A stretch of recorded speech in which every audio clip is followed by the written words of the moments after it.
It's another round of these are not facts, they're just things you made up to justify your feelings. So Do here has been fighting for their life in my comments to insist that I am misrepresenting the soft guy era drizzle movement, when I called it out for being a misogynistic response dripping with sarcasm and condescension by men who don't actually want wealthy women and are instead motivated purely to mock, shame and humiliate women. With Do insisting that actually, it's about reciprocation and partnership and a woman who wants a man but doesn't need him. That's what the movement is about, and Scarface Mark and Little Goody say that all the time. If only there was some way to check what Scarface Mark says. Like, I don't know, a handily pinned video on his profile saying soft guy era explained?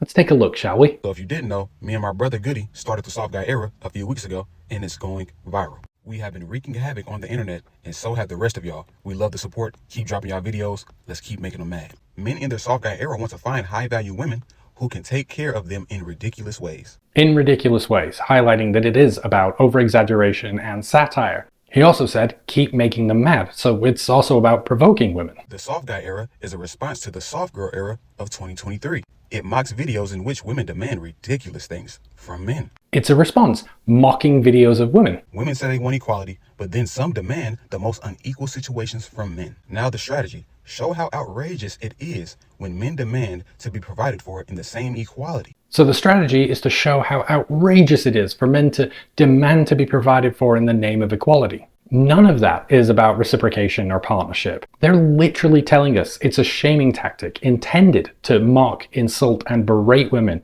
for having a preference that they don't agree with and don't think they should be allowed to have. Yet even when they openly tell us that that's their entire goal, folks like Do here will carry so much water for them and blatantly lie to our faces to insist this isn't misogyny, burning through the narcissist prayer in record time in my comments. He's never been misogynistic. Show me evidence of when he's been misogynistic. Okay, well, he deleted that video and he wasn't serious, he was joking. And having failed miserably to defend their point, Do then opted for a different tactic.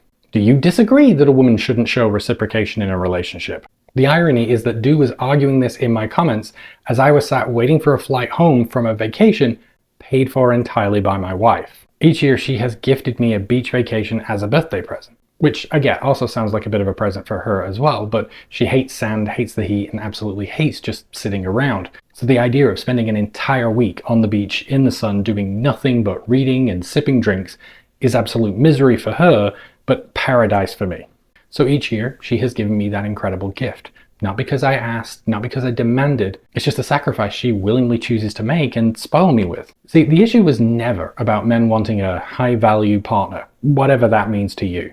If you want somebody who spoils you and buys you extravagant gifts, then go find that. No one has an issue with that, obviously least of all me. The issue is that soft guy era men don't actually want that. None of them are in those kind of relationships. They reject independent, strong-willed, career-minded women. Instead, they want demure, submissive, quiet, childlike partners that are dependent on them so they can control and dominate them. Then they turn right around and moan and complain that their partners are dependent on them. They're not teaching you how to be successful in relationships. They're teaching you how to fail at relationships by starting from a position of disdain, mockery, insult, and condescension. Yet these men will defend this ridiculousness. They'll insist to their last breath that we are wrong, that the shit sandwich they are consuming is actually caviar, then act bewildered, surprised, and confused that every woman rejects them and complains about their bad breath, like it's some great mystery, when in fact the only mystery is why you keep taking relationship advice from men who have never had a successful relationship.